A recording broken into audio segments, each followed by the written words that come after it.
and pleading with the president. The president is absolutely right when he says, get out there and make me do it. If you tell the president, I'm going to leave you alone so you can be a benevolent dictator for a while, and if you screw up in a few years, then I might start complaining or criticizing you. To his credit, hopefully he would say, you got it all wrong. Your role is to get out there and make me do it. Whether he means that or not, whether Johnson or Roosevelt really meant that or not, who cares? It is right. But you have a snowball's chance in hell of actually influencing that guy who just openly said on Tuesday that his intention is to ignore you and had people applaud him for it. But you do have a snowball's chance in hell of influencing Congressman Lujan because he represents a much smaller number of people. President Obama isn't up for 4 years. He can ignore whole regions of the country. He takes 10 times the money of any senator, much less a Congress member. He's corrupted by the corporate media night and day, and you cannot talk to him. There's a thing called the Secret Service.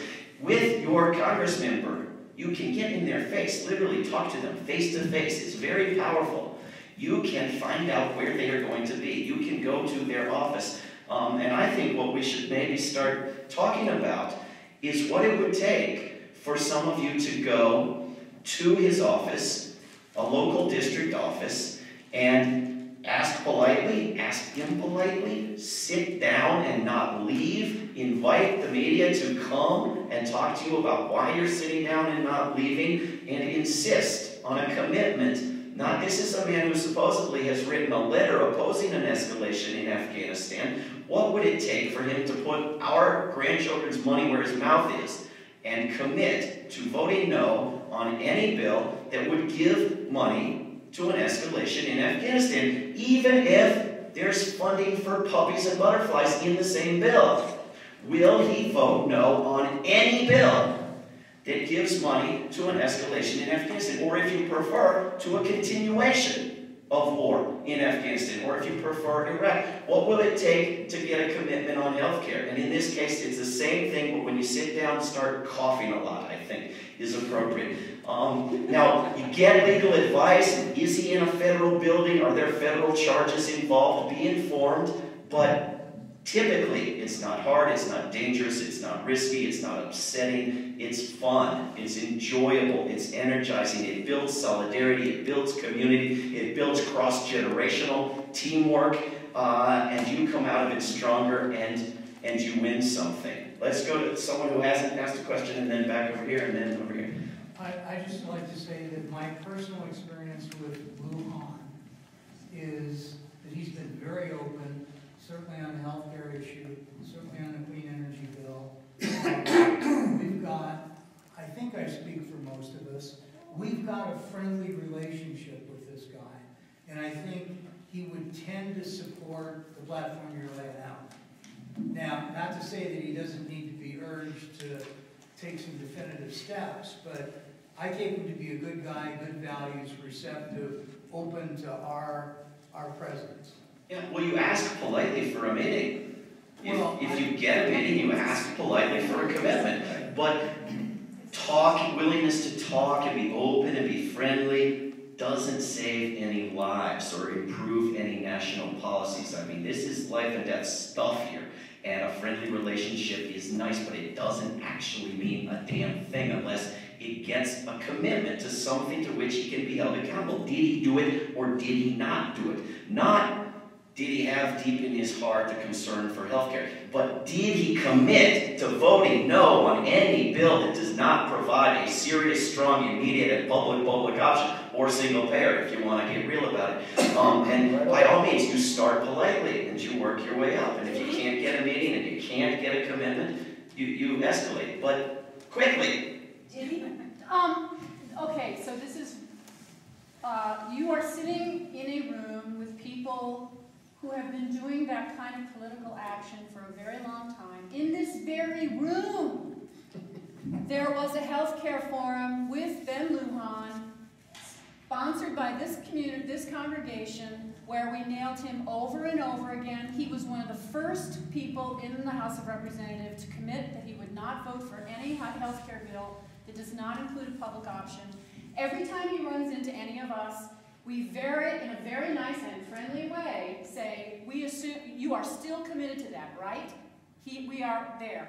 In this very space, a member of his staff brought a statement to our June torture awareness event stating his commitment to support a special prosecutor to prosecute people who are responsible for authorizing torture. What else have we gotten from him? So what I'm saying is I think that we could make a checklist of, for example, one of the issues I don't think that anyone has approached him on right now is making a commitment about any funding for Afghanistan. That would be great. But I just wanted to assure you that, and that goes for the rest of our congressional delegation.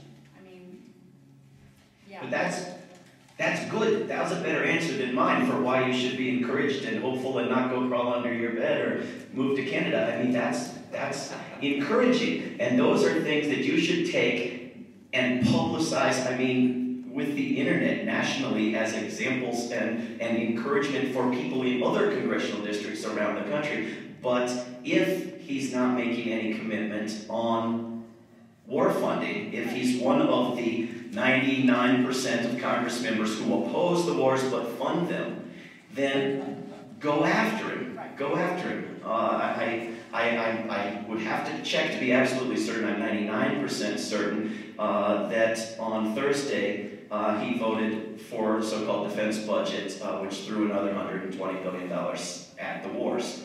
Now, they are going to want more money sooner than we think. They're going to do another supplemental for more war money, especially if there's an escalation. And nothing has been appropriated for an escalation in Afghanistan. So if he is already opposed to an escalation, and he's somebody who's been willing to make hard commitments on other issues, will he make a hard commitment on, I will vote no on any bill that funds an escalation? And then he's a leader. Then we go to other districts around the country and say, why can't you do as well as Congressman Lujan? And it still will seem small because you have to get 218 and we've only got one. But, you know, if you get a situation like we had in June, where you had all the Republicans voting no on a bill for a cockamamie reason, then you only need 39 Democrats, right? Then one, plus the 22 who are already on Barbara Lee's bill, actually the 30 who stood strong in June, we add him to the 30, we've got 31. We only need 8 more. I mean, we've got it easily if we get that situation again. But we have to work towards 218. And it seems, you know, like it would be so much easier if we could just get the president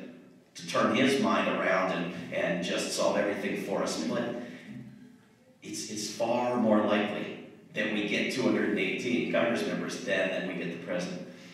There was somebody? Yes, sir? Well, yeah, I dare say every one of us here supported Obama's victory and election. We donated, we worked for him. And one of the first things that our friend did was to say, well, let's not look back. Yeah. Like George Santayana, the Spanish philosopher, said, if you don't know history, you're going to repeat it. I just drove by a building that had a quote from Churchill to the same effect on the wall. I'm wondering, since the oath of office that our president took was to support our laws, and our congressmen and senators' main interest is getting a return trip to the Congress or the Senate, could we then, in some way, push him to honor that oath of office, that no, you cannot evade the law, you cannot avoid the law. Somebody is going to be prosecuted, and not leave it to a holder will make the decision. That's good, but it's not enough. Well, the correct approach from the president would be holder shall make the decision in correspondence with the rule of law, in which case we would be seeing prosecutions immediately of people who've confessed to felonies on television, like Bush and Cheney. What the president said was, don't you dare prosecute any of these top officials or any of these lawyers, but with regard to these underlings that we're going to use as bad apples, you make the decision because you're the Attorney General. There's a very mixed message from the president, and absolutely unconstitutional, absolutely illegal, absolutely disgraceful. Can we persuade the president to change his